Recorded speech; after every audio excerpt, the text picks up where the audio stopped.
नमस्कार।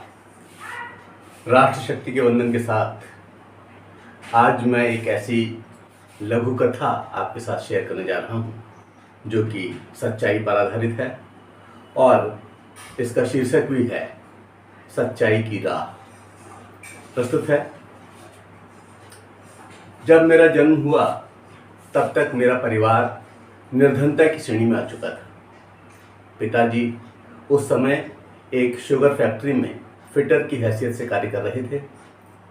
मेरे पढ़ने के लिए वहाँ 12वीं तक विद्यालय था, जिसे पूरा कर आगे पढ़ाना हालांकि 4 बच्चों वाले परिवार में विलासिता जैसा था।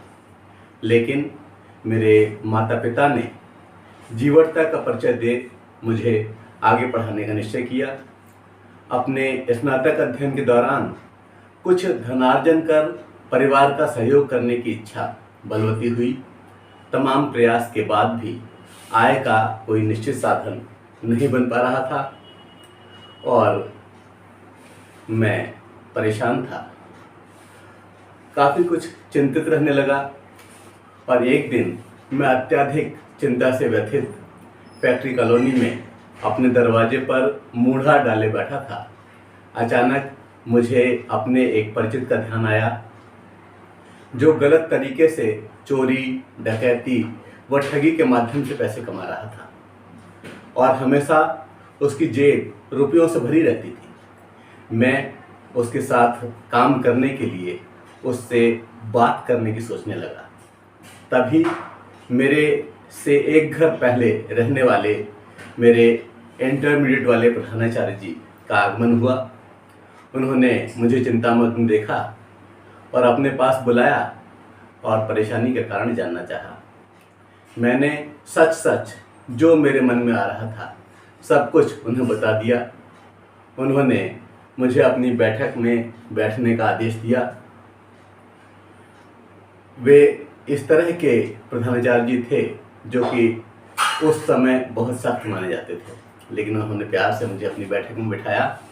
मैं स्वचालित यंत्र सा उनके समक्ष बैठा था। उन्होंने धीमी प्रभावशाली आवाज़ में मुझसे कहा कि तुम्हारे भविष्य की बहुत सकारात्मक संभावनाएं मुझे दिख पड़ती हैं। मैंने तुम में एक अच्छे वक्ता और कवि के लक्षण देखे हैं। मेरे विद्यालय में तुम 7 वर्ष पढ़े हो और जहाँ तक मैं समझता हूँ तुम एक मेधावी छात्र हो और जिन लोगों के बच्चों को तुम आजकल पढ़ा रहे हो और वो सब तुम्हारी तारीफ करते हैं, क्या तुम किसी दूसरे का धन छीन सकोगे? किसी अन्य को दुखी करके खुद को सुखी मान सकोगे या खुद को सुख प्राप्त कर सकोगे? किसी अन्य की मेहनत की रोटी छीन कर क्या स्वयं खा सकोगे? मैं अवाक रह गया। किंकर्तव्य विमूढ़ता की स्थिति में मैंने सुना वे मुझसे पूछ रहे थे, यदि तुम्हें कहीं जाने के लिए टिकट खरीदना है और 2 जगह टिकट मिल रहे हों, एक जगह लगभग 300 लोग लाइन में हो और दूसरी जगह 3, तो किससे टिकट लेना पसंद करोगे? मैंने शांतिपूर्वक उत्तर दिया, जहां 3 लोग खड़े हों। उन्होंने तुरंत पूछा, क्यों? मैंने कहा, वहां जल्दी नंबर आएगा और दूसरी जगह से तो टिकट मिलते मिलते ट्रेन छूट भी सकती है।